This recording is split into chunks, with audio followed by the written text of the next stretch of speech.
नया दिन नई ताकत और नए विचार के साथ आता है। कहने का मतलब है, अगर आप किसी भी एग्जाम की तैयारी कर रहे हैं ना, तो आप ये मत सोचो कि आपको 1 महीने 2 महीने में क्या करना है, वरना क्या होता है अक्सर इसके बीच में क्या होता है, आज की जो काम है वो कल पर टाल देते हैं, कल का काम परसों पर, क्योंकि आपको पता है आपके पास जो टाइम है वो 1-2 महीने का है। इसीलिए आप डेली छोटा छोटा टारगेट लेकर चलो कि डेली मुझे कितना पढ़ना है, और डेली का टारगेट डेली पूरा करना है, और अगले दिन फिर से एक नया टारगेट सेट करना है। ठीक है, और इसके साथ मैं बोलूंगा, जो भी चैनल के ऊपर नए हैं सक्सेस की 98 पर चैनल को सब्सक्राइब करने के बाद नोटिफिकेशन के बेल को दबा दीजिएगा, ताकि हर एक क्लास नोटिफिकेशन आपको मिलता रहे। और इस क्लास का पूरा जो पीडीएफ है आप लोग को सक्सेस की 98.in के वेबसाइट से भी मिल जाएगा। ठीक है, और हाँ, इसका जो लिंक है मैं टेलीग्राम पर भी शेयर करता हूं, तो उसका वहां से भी आप लोग जो है डाउनलोड कर सकते हैं। और एनटीपीसी का क्लास का टाइमिंग आप लोग देख लीजिए, ताकि आपका क्लास मिस ना हो। नोटिफिकेशन अगर नहीं भी चाहता है, फिर भी इस टाइम पर अपना जो क्लास है ओपन कर आप लोग अटेंड कर ले। ठीक है, और आज कवर करने वाले हैं हम लोग 24 मई के इंपॉर्टेंट करंट अफेयर, कुछ इंपॉर्टेंट तथ्य के साथ। तो देखते हैं हमारे सामने पहला प्रश्न निकलकर क्या आ रहा है। और आज का जो पहला प्रश्न हमारे सामने है कि 2019 का जो इलेक्शन है, चुनाव है, वो खत्म हो चुका है, और आपको यह बताना है सबसे बड़ी पार्टी के रूप में कौन उभरा है और उसे कितनी सीट मिली है। क्योंकि एग्जाम में अगली बार सीट भी पूछा गया था, तो यह भी याद रखिएगा।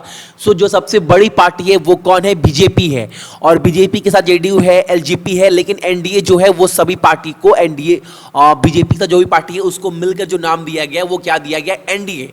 लेकिन क्वेश्चन ये है, जो बीजेपी बड़ी पार्टी बनी है उसे सीट कितना मिला? याद रखिएगा, जो सीट मिला है वो मिला है आपको 303। इसके पहले कितना सीट था? तो वो था आपका 282। और एक बात याद रखिएगा इस क्वेश्चन से, आपके इलेक्शन से, कि इस बार इंडियन हिस्ट्री में एक नेता ऐसा हुआ है जो सबसे ज्यादा वोटों से जीता है। ये हिस्ट्री बन गया है इंडिया में, इतने मार्जिन के वोटों से आज तक किसी ने नहीं जीता है।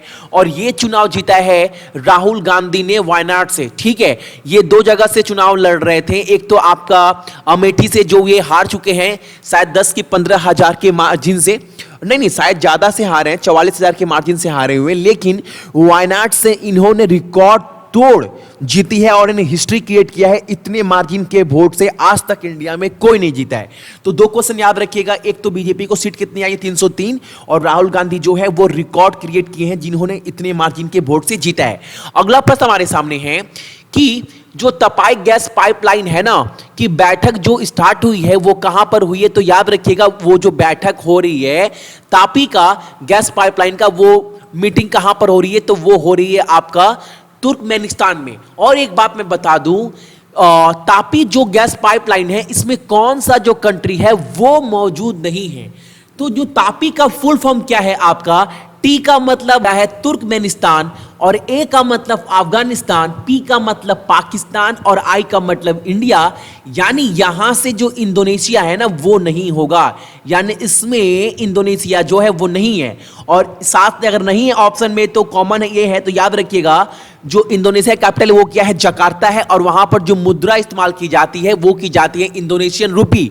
और वहां के जो राष्ट्रपति है जिनको हाल फिलहाल में दोबारा चुन लिया गया है, उनका नाम क्या है? Joko Widodo. तो ये भी आप पॉइंट याद रखिएगा। अगला प्रश्न हमारे सामने है, वित्त वर्ष 2019-20 के लिए ओईएसडी के अनुसार भारत की अनुमानित वैश्विक आर्थिक वृद्धि क्या है? आपको बताना है ये क्वेश्चन में। ग्लोबल इकोनॉमिक ग्रोथ इंडिया का किसके अनुसार? Organisation for economic cooperation and development के अनुसार जो इंडिया का इकोनॉमिक ग्रोथ है वो कितना रहने वाला है 19-20 के लिए?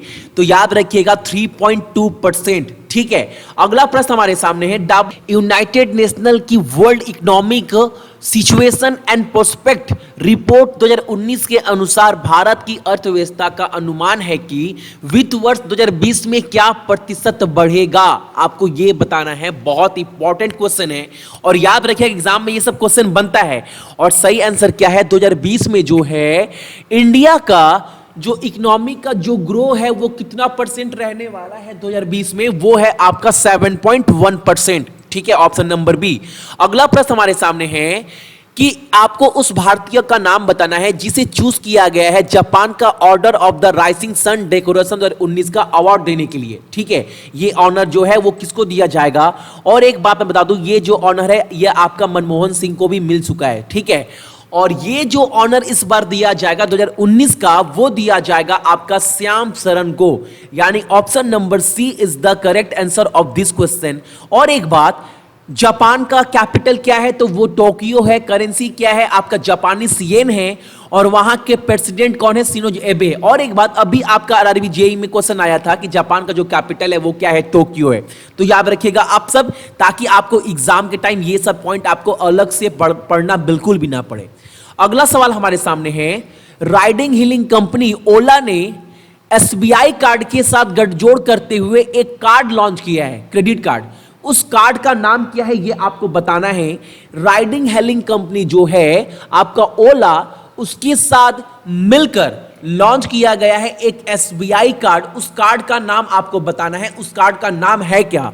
तो ऑप्शन नंबर जो ए है वो हमारा बिल्कुल सही आंसर है, ओला मनी एसबीआई क्रेडिट कार्ड। और आज का आपका पहला प्रश्न ये है कि एसबीआई बैंक का टैग लाइन क्या है, क्या टैग लाइन, और एसबीआई बैंक के सीईओ कौन है, ये दो चीज आपको कमेंट कर कर बताना है। ठीक है, एसबीआई बैंक के सीईओ कौन है और एसबीआई बैंक का टैग लाइन क्या है, ये दो चीज आपको कमेंट कर कर बताना है।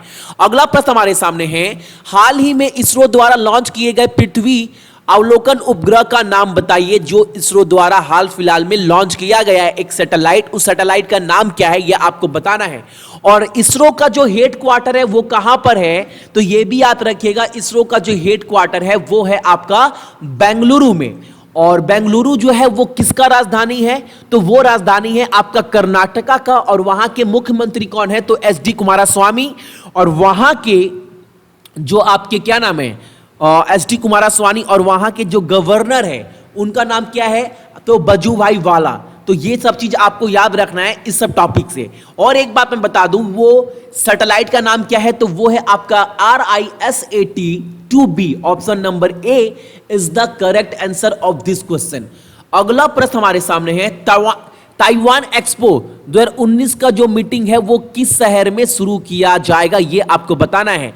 और इसका सही आंसर है आपका न्यू दिल्ली। ठीक है, अगला क्वेश्चन हमारे है, निम्नलिखित कंपनियों में से कौन राजस्व के मामले में, यानी रेवेन्यू के मामले में हाल ही में भारत की सबसे बड़ी कंपनी बन गई है। और यह क्वेश्चन बहुत इंपॉर्टेंट है, याद रखिएगा। सबसे बड़ा कंपनी कौन सा बन गया है रेवेन्यू के मामले में इंडिया में सबसे बड़ी कंपनी।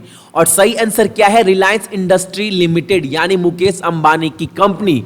और कितना टर्नओवर है, तो 6.23 लाख करोड़। ठीक है, बहुत बड़ा रकम है। और ये किसको पछाड़कर, इसको टक्कर कौन दे रहा था, तो इसको टक्कर दिया जा रहा था तो इंडियन ऑयल कॉर्पोरेशन के द्वारा, जो है 6.17 लाख करोड़। ठीक है, तो याद रखिएगा, बस आप याद रखिएगा, नंबर भी याद नहीं रखिएगा चलेगा, लेकिन याद रखिएगा सबसे बड़ी कंपनी कौन बन गई है, तो रिलायंस इंडस्ट्री लिमिटेड, जो मुकेश अंबानी की कंपनी है। ठीक है, अगला प्रश्न हमारे सामने है, कौन सा social media platform Asia cup 2019 के लिए भारतीय व्हीलचेयर क्रिकेट एसोसिएशन का टीम परियोजक बन गया, यानी स्पॉन्सरशिप बन गया है इंडियन व्हीलचेयर क्रिकेट एसोसिएशन का एशिया कप 2019 के लिए। यानी इंडिया टीम को कौन सी कंपनी जो है सोशल मीडिया का स्पॉन्सर करने वाली है। और सही आंसर क्या है इसका, टेलीग्राम। और टेलीग्राम से याद आया, आप लोग भी टेलीग्राम से जुड़ सकते हैं सक्सेस की 98 का। उसका लिंक जो है वो वीडियो के डिस्क्रिप्शन में दिया गया है, जहां पर हर एक क्लास का नोटिफिकेशन शेयर कर दिया जाता है। हर एक टेलीग्राम भी आपको वहां पर, और पीडीएफ भी जो है आपको वहां पर मिल जाता है। ठीक है, अगला प्रश्न हमारे सामने, हाल ही में मारे गए विजया मूले का पेशा क्या, यानी वो जो है वो किस फील्ड से जुड़े हुए थे, आपको मोटा मोटी ये बताएं। जो हाल फिलहाल में विजया मुलाया का जो हाल फिलहाल में निधन हुआ है वो क्या थे, आपको बताना है। और जो ये थे वो क्या थे, वो थे आपके फिल्म निर्माता, यानी option number A film maker.